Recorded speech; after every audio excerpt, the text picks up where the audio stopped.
তালাক তারপর বিয়ে, এই বিষয়টা নিয়ে আবু তো আদনান সাহেব চমৎকার একটি ঘটনা তুলে ধরলেন, যে ঘটনা শুনলে আপনি অবশ্যই এখান থেকে কিছু শিখতে পারবেন। তো চলুন আগে ঘটনাটি শুনেছি, তারপর বিস্তারিত কথা বলবো ইনশাআল্লাহ। তালাক তালাক হয়ে গেছে। যায়েদ বিন হারিসা রাদিয়াল্লাহু আনহু জায়নাব বিন জাহাশ রাদিয়াল্লাহু আনহাকে তালাক দিয়ে দিয়েছে। এরপরে নবী সাল্লাল্লাহু আলাইহি ওয়াসাল্লাম বিয়ে করেছেন জায়নাব বিন জাহাশ রাদিয়াল্লাহু আনহাকে। এইটা নিয়ে আরবের মধ্যে একটু কথা ছড়াছড়ি হচ্ছিল যে পালক পুত্রের স্ত্রীকে বিয়ে করেছে। আরবের মানুষ এটা নিয়ে কানাঘোষা করছিল। তখন আল্লাহ রাব্বুল আলামিন আয়াত নাজিল করেছিলেন, সূরা আহজাবের মধ্যে আছে, মুহাম্মদ সাল্লাল্লাহু আলাইহি ওয়াসাল্লাম তোমাদের মধ্যে কোনো পুরুষের পিতা নন, মা কানা মুহাম্মাদুন আবা আহাদিন মির রিজালিকুম ওয়ালাকিন রাসূলুল্লাহি ওয়া খাতামান নবী। আর এই সূরার মধ্যেই মনে হয় 37 নম্বর আয়াতে, 36 বা 37 নম্বর আয়াতের দিকে যায়েদ রাদিয়াল্লাহু আনহু এই ঘটনা আছে। যখন যায়েদ তালাক দিল, তুমি চক্ষু লজ্জা করলে, মানুষকে লজ্জা করলে, কিন্তু আল্লাহ রাব্বুল আলামিন বিধানদাতা, তিনি বিধান দিলেন যে পালক পুত্রের বিষয়টা আরবরা যেভাবে ডিল করে সেটা আল্লাহ রাব্বুল আলামিনের ওহী নয় বা আল্লাহ পাকের বিধান নয়। বিস্তারিত পড়তে পারবেন। তো এটাও একটা ঘটনা ঘটে গিয়েছিল। এরপর শেষ কথা হলো, শেষ যেটা পয়েন্ট সেটা হচ্ছে এরপরে অষ্টম হিজরতের অষ্টম বছর একটা বিশাল ঘটনা ঘটে গেল যে একজন সাহাবি, তার নাম হারিস বিন উমাইয়া, নাম কি হারিস বিন উমাইয়া, তাকে নবী সাল্লাল্লাহু আলাইহি ওয়াসাল্লাম চিঠি দিয়েছেন। একটা চিঠি দিয়ে, শেষ অংশ, চিঠি দিয়ে তিনি পাঠিয়েছেন, যাও গাসসান নামক জায়গায় যাও। কোথায়? গাসসান, এটা জর্ডান আছে না, জর্ডান, এই জর্ডানের একটা জায়গা হলো গাসসান। এই গাসসান নামক জায়গায় যাও, সেখানে একজন গভর্নর আছে, তার নাম সুরাহাবিল, কি নাম, তাকে পত্রটা দিবা, দিয়ে ইসলাম কবুল করতে বলবো। তো হারিস বিন উমাইয়া রাদিয়াল্লাহু আনহু গিয়েছেন। এবার এরা এত বেশি উদ্ধত ছিল, সাহাবীকে ধরে হত্যা করে দিয়েছে। তিনি কিন্তু রাষ্ট্রদূতকে হত্যা করা জঘন্য অপরাধ, এমনিতেই অপরাধ, তার মধ্যে রাসূলের রাষ্ট্রদূত সাহাবী তিনি, তাকে এভাবে হত্যা করে দেওয়া হলো।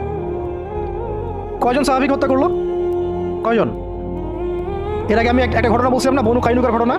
একজন নারী সাহাবীকে টিজ করেছিল, আরেকজন সাহাবী প্রতিবাদ করেছিলেন, সেই সাহাবীকে মেরে ফেলা হয়, হত্যা করা হয়, শহীদ করা হয়। নবী সাল্লাল্লাহু আলাইহি ওয়াসাল্লাম পুরা বনু কাইনুকার সাথে যুদ্ধ করেছেন। এখানেও দেখেন একজন সাহাবী হারিস বিন উমাইয়া রাদিয়াল্লাহু আনহুকে হত্যা করা হলো।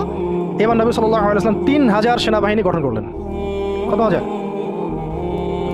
এখন শুনেন, আমি একটা দলিল দিতে চাইলাম যে দেখেন, সারা বিশ্বে চায়নার কথা বলেন, সিরিয়ার কথা বলেন, রোহিঙ্গাদের কথা বলেন, আরাকানের কথা বলেন, আপনি কাশ্মীরের কথা বলেন, আফগানের কথা বলেন, তারপরে এই যে আফ্রিকার কন্টিনেন্টের কথা বলেন, আফ্রিকা, মালি, নাইজেরিয়া, সোমালিয়া, আর মধ্যপ্রাচ্যের কথা কি বলবো, Yemen, Libya, Jordan, Lebanon, Palestine, Gaza, এই সারা বিশ্বে যত মুসলমান আছে